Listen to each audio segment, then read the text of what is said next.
앞으로도 총 지출은 늘어날 거야. 네. 근데 앞으로도 총 수입은 늘어나지 않을 거야. 근데 이렇게 먼 미래를 고려한다면 그렇다면 지금도 재정 확장을 유지하는 게 맞다고 그럼 생각하세요? 건정성을 챙겨야 되는 거 아닌가요? 저는 정말 그냥 국민의 한 사람으로서 이렇게 했다가 우리나라 어떻게 만들 것인지.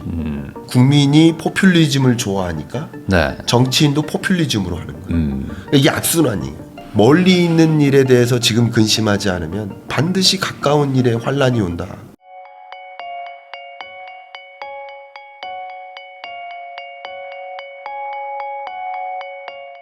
김광석 실장님하고 이야기 나누고 있는데요. 또 항상 이제 경제 전망서를 써주시는데 2026년 경제 전망서이긴 하지만 사실 아직 2025년이 좀 남아 있잖아요. 맞습니다. 한 3개월 남아 있고 또 이 안에 또 위기나 어떤 또 대응도 해야 되니까 네.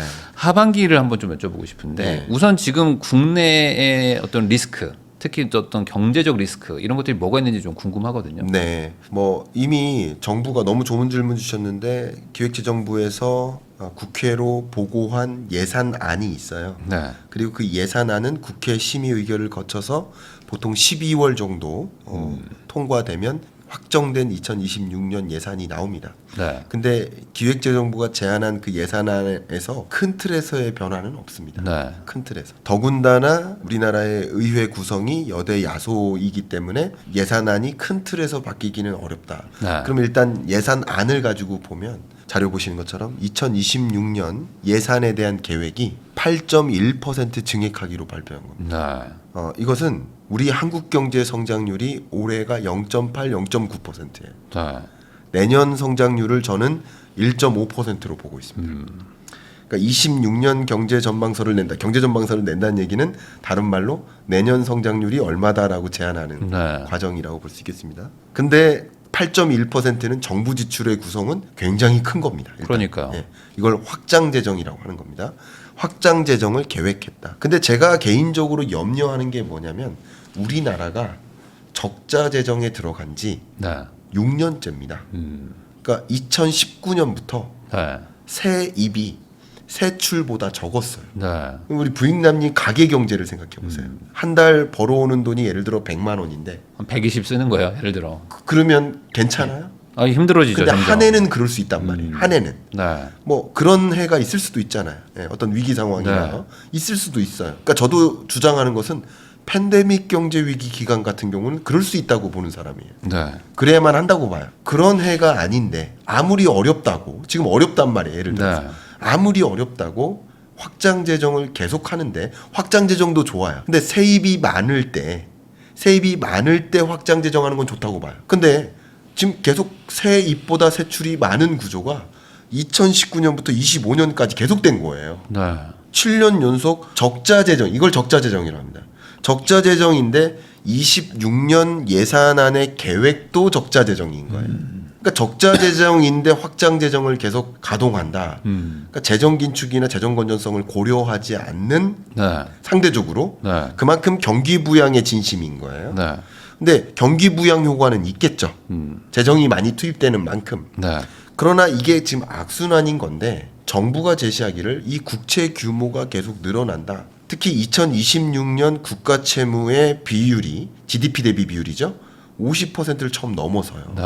그렇게 정부도 그렇게 전망했습니다. 근데 더 중요한 거 여기서 제가 말씀드리고자 하는 것은 정부가 5년에 한 번씩 장기 재정 전망을 합니다.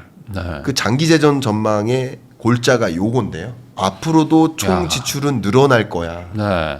근데 앞으로도 총 수입은 늘어나지 않을 거야. 네. 이게 주로 인구 구조 변화와 밀접하게 연관됩니다. 쉽게 말하면 세금을 낼 사람들은 줄어들고 세금을 받아갈 사람들은 많아지는 네. 인구 구조 변화랑 직결되는 이야기예요. 그러니까 앞으로도 총 지출은 늘어날 거고 총 수입은 줄어들게 될 텐데 2065년까지. 근데 이렇게 먼 미래를 고려한다면 정부는 먼 미래를 고려해야 되잖아요. 네. 그렇다면 지금도 재정 확장을 유지하는 게 맞다고 그럼 생각하세요? 건정성을 챙겨야 되는 거 아닌가요? 그렇게 생각. 저도 그렇게 생각합니다. 네. 건전성을 챙기지 않는 경우에 발생할 수 있는 대표적인 나라의 모습이 프랑스인 거예요. 지금. 네. IMF 구제금융을 받아야 되냐 마냐 그게 정치 불안까지 연결되는 겁니다. 네. 재정 긴축을 챙겨야 된다는 당과 재정 긴축 아니 확장 재정해야 된다는 당이 싸우듯이 정치 불안까지 나오는 거예요. 네. 이건 굉장히 심각한 거고 이런 상황에 우리 경제가 내몰리지 않도록 하기 위해서는 지금 25년, 26년 경제가 제가 좋다는 얘기를 하는 게 아니에요. 어려운 경제 맞아요. 네. 그리고 확장 재정을 펼쳤을 때 거기서 나올 수 있는 긍정적인 효과가 있어요. 없다는 게 아닙니다. 그러나 이 확장 재정을 함에 따라서 포기해야 될 미래 이것은 죄송하지만 비유를 한다면 농부가 그 농사를 짓고 그 씨앗을 먹잖아요. 쌀도 씨앗이니까 네. 씨앗을 먹는데 내년 농사질 씨앗마저 먹는 행위. 이 재정 건전성을 살피지 않으면 안 됩니다. 그건 제가 여야를 떠나서 얘기하는 겁니다. 제가 네. 정치적인 견해를 갖고 지적하는 게 아니라 우리나라가 이제 재정 건전성을 고려한 적어도 지출을 할 때 이렇게 지출하면 결과적으로 유니콘 기업을 육성해서 예를 들어서 이 유니콘 기업이 또 많은 세입을 가져다 주겠지 네. 하는 방식으로 세출을 고려한 세입을 혹은 세입을 고려한 세출을 단행해야 된다. 일종의 정부 예산도 좀 투자를 고려해서 투자성을 따져야 된다. 그렇죠. 그러니까 수익률 지금 개념으로. 이대로 놔뒀다가는 네. 이렇게 된다는 거예요. 그래서 여러분들이 더 이 재정 수지 적자폭이 커지죠. 이것은 정말 국가가 우리나라가 기축통화국도 아니고요. 유로존에 속해 있는 네. 어떤 기축통화국급의 국가도 아니고요. 네. 그러니까 우리나라는 이렇게 재정 건전성이 더 악화되는 거는 오히려 우리 정책의 목표를 경기 순환, 경기 진작 이것보다는 성장에 초점을 두고 성장을 한다. 그러니까 제가 사실 국무총리, 경제부총리님께도 제가 부탁을 한 게 있어요 최근에. 네. 직접 정말 간절히 부탁을 드린 게 있는데 올해 내년 성장률에 연연하지 말아 주십사. 그럼 경기 진작을 고려하겠다는 거거든요. 네. 그러지 마시고 올해 성장률과 5년 후의 성장률이 달라지는 모습이었으면 좋겠다. 네. 경제 성장 정책을 했으면 좋겠다. 경제 성장적 재정 지출이라고 한다면 세입으로 이어지는 거거든요. 세출을 늘려도 세입이 많으면 되거든요. 네. 네. 그런 구조를 만들어 주십사. 제가 부탁을 드렸거든요. 바로 그겁니다. 저는 이게 굉장히 우려되는데 여러분들이 체감될 수 있게 제가 지금 보여드리는 자료가 제가 만든 게 아니라 기획재정부 자료입니다. 네. 여러분 이거 한번 보세요. 이게 기획재정부 자료인데 절실히 실감될 겁니다. 국민연금은 48년에 적자로 전환될 거래요. 그리고 64년에 고갈된대요. 공무원 연금은 이미 적자인데 네. 앞으로도 적자일 거래요. 사학연금은 내년에 적자로 전환된대. 47년에 고갈되고 군인연금은 이미 적자인데 계속 적자가 지속되고 네. 건강보험, 노인 장기 요양보험도 내년에 적자로 전환되고 곧 고갈될 거래요. 네. 그럼 6대 사회보험이 적자로 전환되거나 이미 적자거나 꼭 고갈될 거라는 거예요. 그러니까.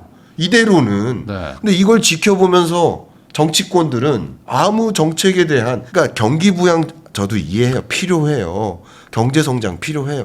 그런데 이런 중장기적인 거스를 수 없는 이런 정말 나쁜 환경에 내몰리는 것을 놔두면 되느냐. 정부가 하는 일이 정치인이 하는 일이 예산 기획인 겁니다. 쉽게 말하면. 쉽게 말씀드리면 정부가 하는 일이 세금을 거두고 예산을 계획하는 게 정부가 하는 일인 거고 그리고 그 예산이 맞느냐를 심의하는 게 국회가 하는 거예요. 쉽게 네. 말하면. 여러 일 중에 가장 중요한 일이. 근데 지금 이런 장기적인 미래에 대해서 기획재정부가 재정 전망을 했으면서 이 전망을 왜 합니까? 뭐가 문제인지를 보고 어떻게 대응할지를 고민했는데 저는 정말 그냥 국민의 한 사람으로서 이렇게 했다가 우리나라 어떻게 만들 것인지. 이게 걱정- 약간 미래로 가면은 지금 프랑스처럼 지금 거기는 계속 복지 비용이 워낙 높아져가지고 네. 그것 때문에 지금 긴축을 하겠다고 했는데 결국 선거에서 또 져버렸어요. 그렇죠. 아, 그러니까 이게 계속 이렇게 가버리면은 나중에는 또 국민들이 그럼 나 복지 지금 받던 거 다 줄일 수는 없지 않냐면서 또 이게 선거로 또 심판해버리고 그러니까 계속 이게 악순환이 되는 거 아닐까? 국민이 포퓰리즘을 좋아하니까 네. 정치인도 포퓰리즘으로 하는 거예요. 이게 악순환이에요. 저는 그래서 이런 유튜브 채널에 나와서 이것을 같이 공감을 받고 싶어요. 네. 많은 국민들께 공유를 해드리고 싶어요. 그래서 오히려 포퓰리즘 정치인은 표가 못 받게. 오히려 우리나라의 먼미 제가 정말 좋아하는 개인적인 그 한자 성어가 있는데 그 임무원료 필요군요. 제가 정말 좋아하는 한자 성어인데 멀리 있는 일에 대해서 지금 근심하지 않으면 반드시 가까운 일에 환란이 온다. 네. 그러니까 우리는 정말 멀리 있는 무슨 문제가 있는지를 보고 그것에 대응책을 고민해야 된다. 지금 그런 시점이다. 제가 목소리를 이런 걸 냅니까? 저는 그냥 공무원도 아니고 공공조직도 아니고 좀 민간에 있는 연구자일 뿐인데 정부가 고민해야 되고 국회가 고민을 해야 되고 국책연구기관이 재정연구원이 고민을 해야 되는 겁니다. 근데 이번에 정부에서 얘기하는 건 그런 것 같아요. 그러니까 확대 재정을 하고 그래서 적자를 보지만 그걸로 저도 이제 봤거든요. 네. 보니까 이제 AI나 4차 산업에 재정을 많이 부어가지고 키워보겠다 이런 식으로 하는 것 같은데 결국에 경제를 살리겠다는 정부가 돈은 필요하고 당장 세금을 못 거두면 네. 적자를 보면서 또 살릴 수도 있는 거 아니냐 이런 논리도 좀 많은 것 같아요. 그거 맞습니다. 네. 그게 전혀 아니라는 것은 아닙니다. 확장 재정을 펼쳤을 때 경기 부양 효과 있고 그 예산이 어디에 잘 쓰여지느냐에 따라서 결국 새 입으로 이어질 수 있다. 그 방향성 자체는 맞아요. 근데 예를 들면 제가 걱정하고 있는 것은 뭐냐면 예산을 또 상당 부분 지출하는데 새 입으로 연결되지 않을 부분에 많은 비중을 두고 일종의 복지 정책이나 이런 것들이요. 복지도 다 잘못됐다는 것은 아닙니다. 그건 네. 아닙니다만 필요한 건 해야 됩니다. 그러나 그것이 너무 주되게 들어간다. 지금 우리의 재정 상황을 생각해 봤을 때 그게 맞는가 하는 걱정을 한 가지 하고 있고요. 그리고 조금 디테일하게 들어가면 예를 들면 이런 거죠. 같은 AI에 재정 지출을 하더라도 같은 R&D 지출을 한다 하더라도 제가 정부에게 제안하는 건 뭐냐면 R&D 예산을 받아요. 그럼 그걸로 월급 주고 끝나요. 그 예산 더 안 주면 그 기업은 끝나요. 네.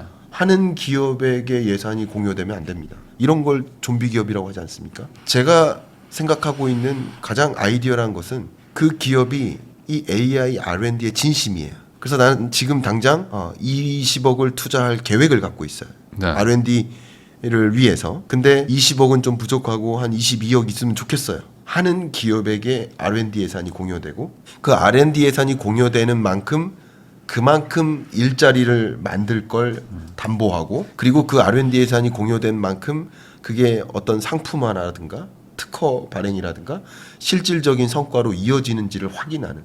왜냐면 저도 가끔 이런 심의위원으로 활동을 하는데 심의위원 자격으로 가서 어디에게 예산이 주어지는지 중간평가하고 최종평가하고 하는데 이런 과정에 더 민감하게 우리가 생각함으로써 그 예산이 헛되게 쓰이지 않도록 그러니까 확장 재정 그 자체가 잘못됐다는 게 아니에요. 말씀 계속 드리듯이 그게 경기 부양 효과가 있을 수도 있습니다.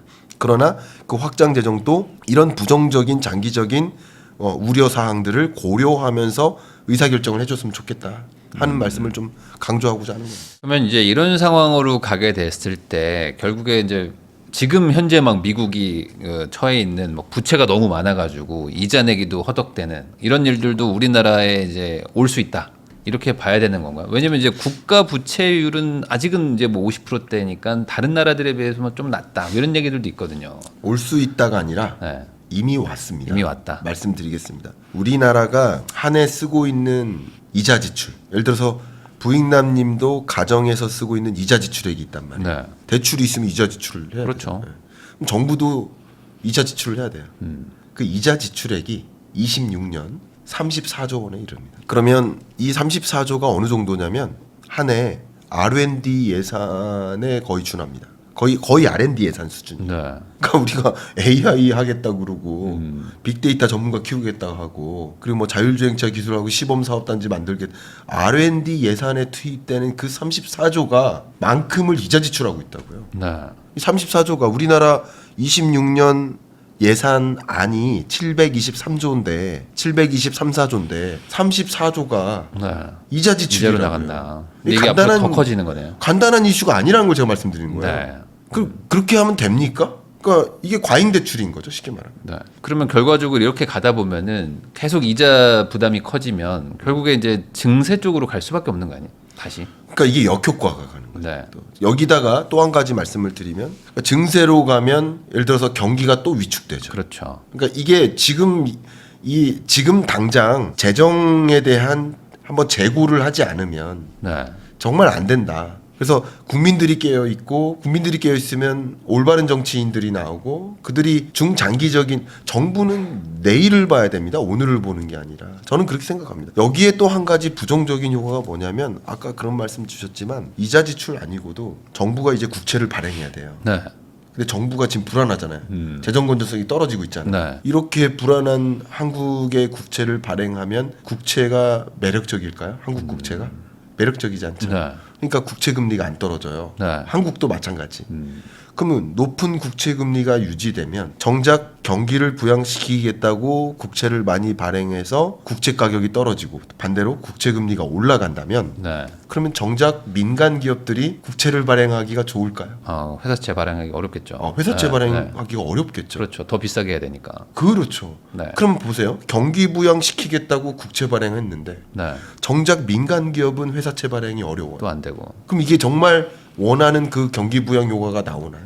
우리 GDP 규모에서 정부 지출 government expenditure 정부 지출 규모가 대략 한 5%밖에 안 돼요. 네. 결국은 이 정부 지출은 뭐를 유도해야 되냐면 민간의 경기 활성화를 유도하는 장치인 거지 정부 지출 자체가 경기 부양이 돼서는 안 돼요. 네. 이번 제가 강조하겠습니다. 정부 지출 자체가 그 기업의 살림살이어서는 안 돼요. 정부 지출을 통해서 기업의 생산성을 끌어올리고 기업의 총 부가가치를 눈덩이처럼 굴려주는 역할을 하는 거지 유인책이어야 되지 이거 자체가 매출이 되면 안 돼요. 이거 자체가 매출인 기업이 좀비 기업이잖아요. 그러니까 제가 드리고자 하는 의견은 뭐냐면 정부의 예산은 그 전체 한국 경제를 끌어올리기 위한 자극제, 유인책, 가이던스 이런 역할을 해줘야 되는 것이지 그거 자체가 경기 부양 효과가 있다 이렇게 보면은 이게 너무 근시안적이 되는 거죠. 단기적인 정책이 되는 거죠. 네. 경기 진작에 머무는 거예요. 경기 진작 효과는 있죠. 정부 지출을 할 만큼.